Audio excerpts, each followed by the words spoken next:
সবাইকে স্বাগত জানিয়ে শুরু করছি আমাদের আজকের আলোচনাটি।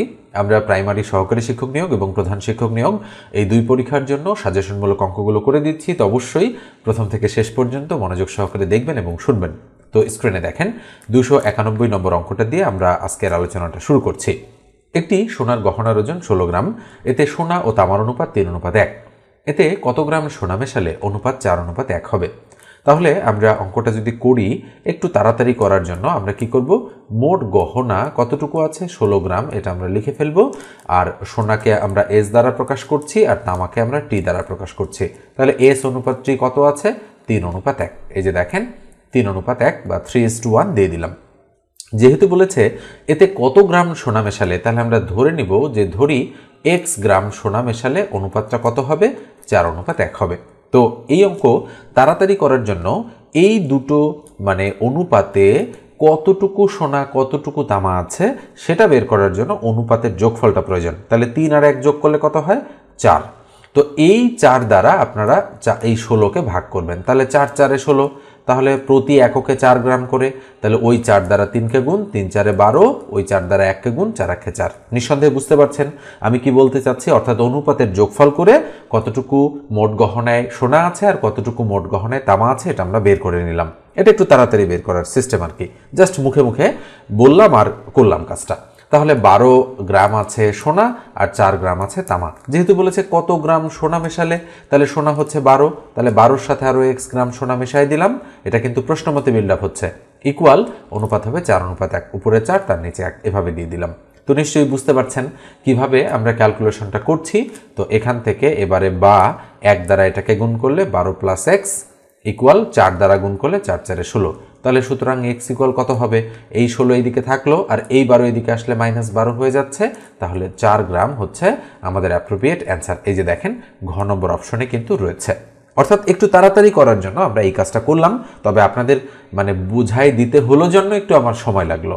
আদারওয়াইজ কিন্তু এই অঙ্ক করতে 30 সেকেন্ডের বেশি লাগার কথা নয়। ঠিক আছে, এই অঙ্কটা দেখেন বলা হচ্ছে কোনো স্কুলে 70% শিক্ষার্থী ইংরেজি এবং 80% শিক্ষার্থী বাংলায় পাশ করেছে, কিন্তু 10% উভয় বিষয়ে ফেল করেছে।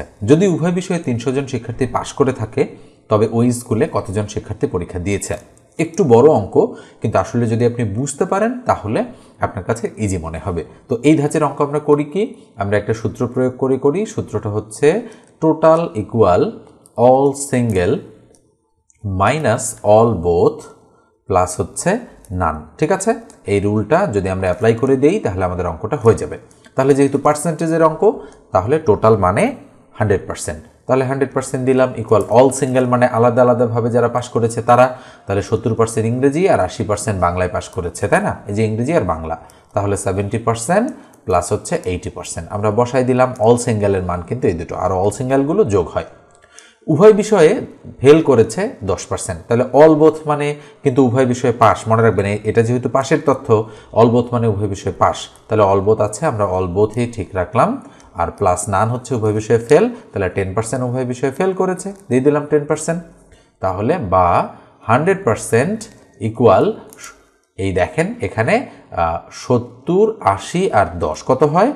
160, তাহলে 160।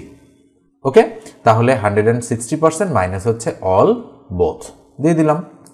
অল বোথ যদি এইদিকে যায় তাহলে মাইনাস অল বোথটা প্লাস অল বোথ হয়ে যায়, ইকুয়াল 160 এদিকে থাকলো, এই 100 এদিকে আসলে -100% হয়ে যায়। তাহলে সুতরাং অল বোথের মান কি? অল বোথের মান হচ্ছে 160 থেকে 100 বাদ দিলে 60%। তাহলে উভয় বিষয়ে পাশ করেছে 60%।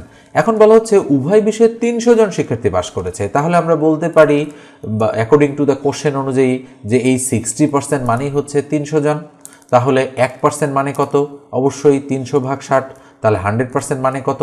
এই 100 উপরে চলে যাবে। 100% মানেই মোট শিক্ষার্থী, কতজন শিক্ষার্থী পরীক্ষা দিয়েছে তারা। তাহলে 0 0 কেটে দিলাম, 6 দ্বারা 30কে কাটলে 5 6 30 5, 5 আর 100 গুণ করলে 500। তাহলে ওই স্কুলে শিক্ষার্থী পরীক্ষা দিয়েছে কতজন? 500 জন। অর্থাৎ ঘ নম্বর অপশনটাই কিন্তু আমাদের অ্যাপ্রোপ্রিয়েট অপশন। 293 নম্বর প্রশ্নটা দেখেন কি বলা হচ্ছে প্রশ্নটাতে, প্রদত্ত উপাত্তগুলোর মধ্যক কোনটি? ওকে, তাহলে এই যে উপাত্তগুলো আছে হচ্ছে 12, 9, 15, 5, 20, 8, 25, 17, 21, 23, 11 এগুলোর মধ্যে আমাদের মধ্যকের ইংরেজি হচ্ছে মিডিয়ান। তাহলে মিডিয়ান কোনটা? তো আমরা একটু গুনি যে এখানে জোড় সংখ্যক উপাত্ত আছে নাকি বেজোড় সংখ্যক। তাহলে 1, 2, 3, 4, 5, 6, 7, 8, 9, 10, 11টা। তার মানে উপরে 5টা বাদ, নিচে 5টা বাদ, মাঝখানেরটাই হচ্ছে মধ্যক বা মিডিয়ান।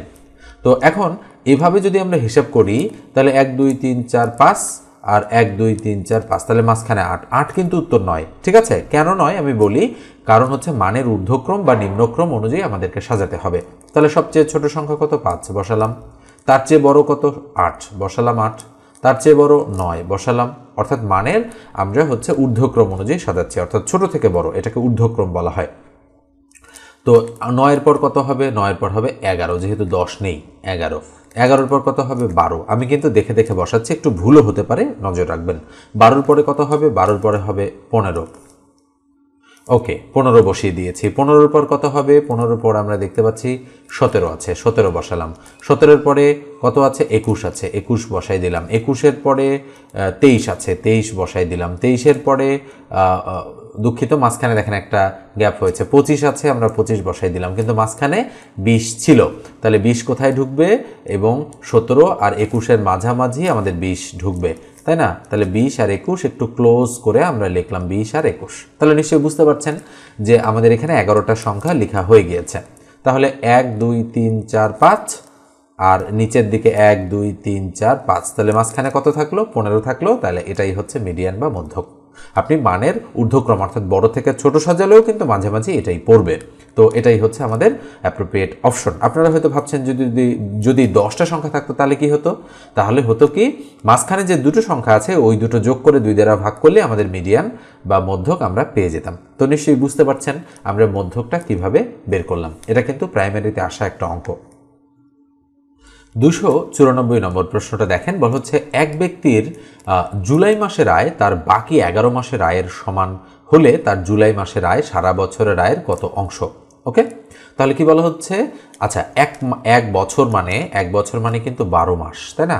তাহলে 12 মাসের আয় বাকি 11 মাসের আয়ের সমান, অর্থাৎ দুঃখিত, মানে জুলাই মাসে যে তিনি আয় করেন, আমি লিখলাম যে জুলাই মাসে যে তিনি আয় করেন, অর্থাৎ জুলাই মাসে আমরা ধরলাম যে টাকা আয় করেন বাকি 11 মাসের আয়ের সমান, অর্থাৎ বাকি 11 মাসে সেটা তিনি আয় করেন। তাহলে তার জুলাই মাসের আয় সারা বছরের আয়ের কত অংশ, তাই না? তো আমরা যে কোনো সংখ্যা ধরে এই হিসাবটা মেলাতে পারি। তাহলে দেখেন, আমরা ধরলাম যে জুলাই মাসে সে আয় করেছে 100 টাকা, মানে আনুমানিক, আমরা এক্সও ধরতে পারি, চাইলে এক্সও ধরতে পারি যে এক্স টাকা। তো আমরা 100 দিয়েই বিবেচনা করছি। তো জুলাই মাসে সে আয় করেছে ধরলাম 100 টাকা। তাহলে জুলাই মাসের আয় বাকি 11 মাসের আয়ের সমান। তার মানে বাকি থাকলো কি, জুলাই বাদ দিয়ে যে বাকি 11 মাস থাকলো, এই 11 মাসেও ওই 100 টাকায় আয় করেছে, তাই নয় কি? অবশ্যই। তার মানে এক্স ধরলে ওই এক্স টাকায় আয় করেছে বাকি 11 মাসে। বলেছে তার জুলাই মাসের আয়, অর্থাৎ জুলাই মাসের আয় 100 টাকা, সারা বছরের আয়ের কত অংশ? তার মানে সারা বছরের আয় 100 আর 100 কত? 200। তাহলে এটা বের করলেই আমাদের অঙ্কটা হয়ে যাবে। আসলে ট্রিক্সটা কিন্তু এই জায়গাতেই, মানে এই কথাটাতেই, যে জুলাই মাসের আয় তার সারা বছরের আয়, তাহলে সারা বছরের আয় কত? 100, 100, 200, তাই না? বা এক্স এক্স টু এক্স, একই কথা। তাহলে এই শূন্য কাটা, এই শূন্য কাটা, তাহলে অবশ্যই হাফ অংশ। তাহলে কোথায় আছে? উত্তরটা হচ্ছে খ নম্বর অপশনে রয়েছে। 295 নম্বর অঙ্কটা দেখেন, পিতার বয়স পুত্রের দ্বিগুণ অপেক্ষা 2 বছর বেশি। পিতার বয়স 62 বছর হলে পুত্রের বয়স কত বছর? সুন্দর একটা অঙ্ক এটা। তাহলে আমরা যেহেতু পুত্রের বয়স কত বছর সেটা বের করব, তাহলে আমরা ধরে নিব যে ধরি পুত্রের বয়স হচ্ছে এক্স। তাহলে পিতার বয়স কি হবে? কোশ্চেন অনুযায়ী হবে পিতার বয়স পুত্রের বয়সের দ্বিগুণ অপেক্ষা 2 বছর বেশি। তার মানে পিতা হচ্ছে 2x + 2, বলা হচ্ছে পিতার বয়স 62। তাহলে প্রশ্ন মতে আমরা বলতে পারি 2x + 2 = 62। তাহলে বা 2x = 62 থেকে 2 বাদ দিলে 60। তাহলে সুতরাং x = কত? 60কে 2 দ্বারা ভাগ করলে 30। তাহলে বলা হচ্ছে পুত্রের বয়স কত? তাহলে পুত্র তো x ধরেছি, তাহলে x এর ভ্যালু কত বছর? 30 বছর। তো এটাই হচ্ছে আমাদের অ্যাপ্রোপ্রিয়েট অ্যান্সার। অ্যান্সারটা কোথায় রয়েছে? এই যে দেখেন, ক নম্বর অপশনে কিন্তু সঠিক উত্তরটা রয়েছে। 296 নম্বর অঙ্কটা দেখেন, 4x² + 9y² এর সাথে কত যোগ করলে যোগফল পূর্ণবর্গ রাশি হবে? তাহলে আমরা অঙ্কটা তুলব শুরুতে। তো দেখেন আমরা অঙ্কটা তুলেছি, তাহলে ইকুয়াল বলা হচ্ছে এই রাশিটার সাথে কত যোগ করলে যোগফল পূর্ণবর্গ রাশি হবে। মনে রাখবেন রাশির ক্ষেত্রে পূর্ণবর্গ হয় a square plus 2ab plus B square এই আদলে, আর এটা মানে a plus B whole square. এটা প্লাসেরও হতে পারে মাইনাসেরও হতে পারে, মাইনাস হলে a square minus 2ab plus B square হবে। তো যেহেতু এখানে প্লাস আছে সেক্ষেত্রে আমরা প্লাসের ফর্মুলাটার অনুপাতেই সাজাবো। আসলে পূর্ণবর্গ মানে কিন্তু a plus B whole square বা a minus B whole square কোনো একটা রাশির ক্ষেত্রে। আর সংখ্যার ক্ষেত্রে পূর্ণবর্গ যেমন 25 একটা পূর্ণবর্গ সংখ্যা, কেন? কেননা 5-এর উপর হোল স্কোয়ার করলে 25 হয়। নিশ্চয়ই বুঝতে পারছেন। তাহলে আমরা করব কি 2x তার উপর হোল স্কোয়ার করে দেব প্লাস প্লাস 3y তার উপর হোল স্কোয়ার করে দেব। তাহলে সূত্রে 2 ইন্টু a বলতে 2x ইন্টু b বলতে 3y, ঠিক আছে? তাহলে a square plus 2ab plus b square তাহলে হয়ে গিয়েছে। আচ্ছা বলেন তো দেখি, এখন আমরা এটাকে 2x প্লাস 3y তার উপর হোল স্কোয়ার লিখতে পারি কিনা? অবশ্যই পারি, এটা কিন্তু পূর্ণবর্গ হয়েছে। এই যে দেখেন পূর্ণবর্গ রাশি হবে, তো পূর্ণবর্গ রাশি হয়েছে। কিন্তু এইটা তো ছিল অঙ্কে তো আর এই অংশটুকু ছিল না, তাই না? তো এই অংশটুকু আমাদের কি নির্দেশ করছে? তাহলে 2 2 4 3 4 12 xy, তাহলে 12 xy যদি আমরা এর সাথে যুক্ত করতে পারি বা যোগ করতে পারি তাহলেই কেবল এটা কি হয়? পূর্ণবর্গ হয়। তো নিশ্চয়ই বুঝতে পারছেন যে কেন 12 xy আমাদের সঠিক উত্তর হচ্ছে। 297 নম্বর প্রশ্নটা দেখেন, কি বলা হচ্ছে প্রশ্নটাতে? কোন 3টি বাহু দিয়ে ত্রিভুজ গঠন করা যাবে না? তো আমরা দেখতে পাচ্ছি 2 4 5 4 5 6 2 4 7 3 4 6। তো মনে রাখবেন ত্রিভুজের যে কোনো দুই বাহুর সমষ্টি তৃতীয় বাহু অপেক্ষা বৃহত্তর হবে। তো আমি কি বললাম? ভালো করে মনোযোগ দেন। ত্রিভুজের যে কোনো দুইটা বাহুর সমষ্টি তৃতীয় বাহু অপেক্ষা বৃহত্তর হবে। তো আমরা দেখতে পাচ্ছি এখানে 4 আর 2 6, যেটা 5-এর চেয়ে বড়, তাহলে এটা দিয়ে ত্রিভুজ গঠন করা যাবে। তাহলে 5 আর 4 9, 6-এর থেকে 9 বড়, এটা দিয়ে ত্রিভুজ গঠন করা যাবে। এটা দেখি 4 আর 2 6, 7-এর থেকে 6 ছোট, না, এটা দিয়ে ত্রিভুজ গঠন করা যাচ্ছে না। তো যাবে না যেহেতু বলেছে, তার মানে এটাই হচ্ছে আমাদের অ্যাপ্রোপ্রিয়েট অ্যান্সার। এই নাগুলো কিন্তু আমাদের একটু খেয়াল করতে হবে। আর 4 আর 3 7, 7-এর থেকে 6-এর থেকে 7 বড়, তাই এটা দিয়েও ত্রিভুজ গঠন করা যাবে। তো যেহেতু না বলেছে, তার মানে যেটা আমরা মনে মনে ভাবছি যে এটা দিয়ে ত্রিভুজ গঠন করা যাবে না, তো সেটাই হবে আমাদের কাঙ্ক্ষিত সঠিক উত্তর। ঠিক আছে? তো এভাবেই আমাদের হচ্ছে ত্রিভুজের যে কোনো দুই বাহুর সমষ্টি তৃতীয় বাহু অপেক্ষা বৃহত্তর, এই উপপাদ্য থেকে আমাদের কিন্তু এই প্রশ্নটা সলিউশন করতে হবে। 298 নম্বর প্রশ্নটা দেখেন, একটি সমকোণী ত্রিভুজের ভূমির দৈর্ঘ্য লম্ব অপেক্ষা 1 মিটার কম এবং লম্ব অপেক্ষা অতিভুজের দৈর্ঘ্য 1 মিটার বেশি হলে ত্রিভুজের অতিভুজের দৈর্ঘ্য কত হবে? তাহলে আমরা আনুমানিক হচ্ছে একটা ত্রিভুজ অঙ্কন করার চেষ্টা করি, আমরা হচ্ছে কাল্পনিক একটা ত্রিভুজ অঙ্কন করলাম। কোনটা কার চেয়ে কম কোনটা কার চেয়ে বেশি সেটা আমরা বিবেচনা করছি না আপাতত। তাহলে দেখেন আমরা এবারে মানগুলো বসাচ্ছি। তো কি বলেছে? একটি সমকোণী ত্রিভুজের, তাহলে এটা একটা সমকোণী ত্রিভুজ আমি এঁকেছি কিন্তু ইচ্ছা করেই, কেননা যে ত্রিভুজের একটা কোণ এক সমকোণ বা 90 ডিগ্রি সেটাকে আমরা সমকোণী ত্রিভুজ বলতে পারি। তাহলে ভূমির দৈর্ঘ্য লম্ব অপেক্ষা 1 মিটার কম, তাহলে ভূমির দৈর্ঘ্যটা লম্ব অপেক্ষা আসলে কম, আমরা বেশি দিয়ে ফেলেছি। তো যাই হোক, আমি বলেছি কাল্পনিক, তাহলে ভূমির দৈর্ঘ্য লম্ব অপেক্ষা, তাহলে লম্ব আমরা x ধরে নিলাম, ধরি লম্ব হচ্ছে x, তাহলে ভূমি হচ্ছে x - 1, যেহেতু বলা হচ্ছে ভূমির দৈর্ঘ্য লম্ব অপেক্ষা 1 মিটার কম। ঠিক আছে? এবং লম্ব অপেক্ষা অতিভুজের দৈর্ঘ্য 1 মিটার বেশি, তাহলে অবশ্যই লম্ব অপেক্ষা অতিভুজটা 1 মিটার বেশি হলে x + 1, লম্বের থেকে এটা 1 মিটার বেশি, তাহলে ত্রিভুজের অতিভুজের দৈর্ঘ্য কত সেটা জানতে চাচ্ছে। আমরা কি জানি? আমরা জানি কোন ত্রিভুজের অতিভুজের উপরে স্কোয়ার ইকুয়াল লম্ব স্কোয়ার প্লাস ভূমি স্কোয়ার। তাহলে অতিভুজ কোনটা? x + 1, এটার উপর হোল স্কোয়ার ইকুয়াল লম্ব স্কোয়ার হচ্ছে প্লাস হচ্ছে ভূমি স্কোয়ার, তাই না? ব্যাপারটা তো এভাবেই ঘটে, দেখেন পিথাগোরাসের উপপাদ্য অনুযায়ী। এবার আমি অন্য কালার দিয়ে ক্যালকুলেশনটা করছি। আমাদের কিন্তু বের করতে হবে অতিভুজের দৈর্ঘ্য, তার মানে x + 1 এর ভ্যালু কত হবে সেটা। তাহলে বা আমরা করতে পারি কি, যে x + 1 হোল স্কোয়ার মানে কি x² + 2 × x × 1 + 1 এর উপর স্কোয়ার ইকুয়াল x² প্লাস, এটা মানে কি, এটা মানে হচ্ছে x² - 2 × x × 1 প্লাস হচ্ছে 1 এর উপর স্কোয়ার, তাই নয় কি? অবশ্যই। তাহলে বা x² + 2x + 1 ইকুয়াল এই দিকের x² আর x² কি হয় আমরা বলতে পারি 2x² - 2x প্লাস হচ্ছে 1। এবারে আমরা যোগ বিয়োগ করব। তো যোগ বিয়োগ করলে কি দাঁড়ায়? তাহলে বা x² মানে পুরোটা আমরা এইদিকে নিয়ে আসতেছি, প্লাস 2x + 1 আর এই -2x² + 2x - 1 = 0। তাহলে +1 -1 কাটা, আচ্ছা তাহলে -2x² আর +x², তাহলে কি হয় -x², আর এখানে 2x আর 2x কত হয়, তাহলে +4x ইকুয়াল কি 0। তাহলে আমরা এক কাজ করতে পারি, এই 4xকে আমরা এইদিকে দেই, হ্যাঁ, তাহলে আমরা বলতে পারি, অথবা আমরা 4x এইদিকে রাখলাম আর x² এদিকে পার করে দিলাম, তাহলে +x² হলো। তাহলে আমরা এইদিকে দেখতে পাচ্ছি x আছে, তাহলে 4 ইকুয়াল x² ভাগ x, গুণ আছে ভাগ হয়ে গেল, x² কাটলে থাকবে একটা x, তাহলে সুতরাং x এর ভ্যালু হবে 4। দেখেন আমরা x এর মান কিন্তু পেয়ে গিয়েছি। তাহলে x যদি 4 হয় তাহলে বলেন তো x + 1 কত, তাহলে 4 আর 1 5, আর x - 1 কত, তাহলে 4 থেকে 1 গেলে 3, তাহলে এটা 3, এটা 4 আর এটা 5। তো যেহেতু চেয়েছে অতিভুজ কত, তাহলে অতিভুজ হচ্ছে 5। এই যে দেখেন খ নম্বর অ্যান্সারটাই কিন্তু আমাদের অ্যাপ্রোপ্রিয়েট অপশন। তো নিশ্চয়ই বুঝতে পারছেন, মানে একটু তো কঠিন হবেই কিছু কিছু অঙ্ক, সব অঙ্ক তো আর সহজ হবে না, তাই না?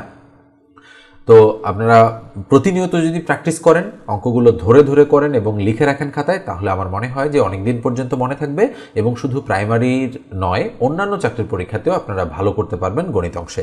আসলে অঙ্ক প্র্যাকটিস করার কোনো বিকল্প নেই। আপনি যে অঙ্ক মানে যেভাবে মনে রাখতে পারেন সেভাবেই মানে যে কোনো একভাবে আপাতত মনে রাখেন, তারপরে আপনি নিজে নিজেই দেখবেন শর্টকাট তৈরি করতে পেরেছেন। তো দেখেন আমি অঙ্কটা আবারও একটু আলোচনা করছি। তাহলে এটা লম্ব, এটা হচ্ছে ভূমি, আর এটা কি, এটা হচ্ছে অতিভুজ, ঠিক আছে? তাহলে ভূমি, লম্ব আর অতিভুজ আমি অঙ্কন করে দিলাম, এটা এ, এটা বি আর এটা সি। তাহলে যেহেতু একটি সমকোণী ত্রিভুজের ভূমির লম্ব মানে ভূমির দৈর্ঘ্য লম্ব অপেক্ষা 1 মিটার কম আর লম্ব অপেক্ষা অতিভুজের দৈর্ঘ্য 1 মিটার বেশি, তো সমকোণী ত্রিভুজ মানে আমরা জানি একটা যদি 3 হয়, একটা 4 আর একটা 5, একটা যদি 6 হয়, একটা 8 আর একটা 10, একটা যদি 5 হয় আর একটা 12 আর একটা হচ্ছে 13, তাহলে আরও অনেকগুলো আছে। তো এই যে জিনিসগুলো, এগুলো যদি আপনার মুখস্থ থাকে, এটা প্রত্যেকটাই পিথাগোরাসের উপপাদ্য মেনে চলে, অর্থাৎ কোনো ত্রিভুজের অতিভুজের উপরে স্কোয়ার ইকুয়াল লম্ব স্কোয়ার প্লাস ভূমি স্কোয়ার, তাই না? এটা যেহেতু মেনে চলে, তো সেক্ষেত্রে একটার চেয়ে আরেকটা 1 মিটার কম, একটা 1 মিটার বেশি, তার মানে এটার চেয়ে এটা 1 মিটার হচ্ছে কি বেশি, এটার চেয়ে এটা 1 মিটার কম। আমরা যদি মিটার একক বিবেচনা করি, এটার চেয়ে এটা আবার 1 মিটার বেশি বা এটার চেয়ে এটা আবার 1 মিটার কম, তাহলে বুঝতে পারছেন যে 3, 4, 5-এর ক্ষেত্রেই এই জিনিসটা প্রযোজ্য হচ্ছে। তখন আপনি আরও দ্রুত অতিভুজ 5 এটা বুঝতে পারবেন, ঠিক আছে? তো এইভাবেই কিন্তু আমরা তাড়াতাড়ি করে অঙ্কগুলো তখন পরীক্ষার হলে দাগাতে পারবো। তবে বেস বা ভিত্তি যদি আপনার দুর্বল হয়, তাহলে কিন্তু আপনি এভাবে পারবেন না। তো আজকের আলোচনা এ পর্যন্ত রাখছি। আপনারা যদি চাকরির গণিত একেবারে শূন্য থেকে আমার কাছে শিখতে চান ধরে ধরে, তাহলে অবশ্যই 01642702760 এই নম্বরে হোয়াটসঅ্যাপে টেক্সট দিয়ে যোগাযোগ করবেন। তো ভালো থাকবেন, সুস্থ থাকবেন।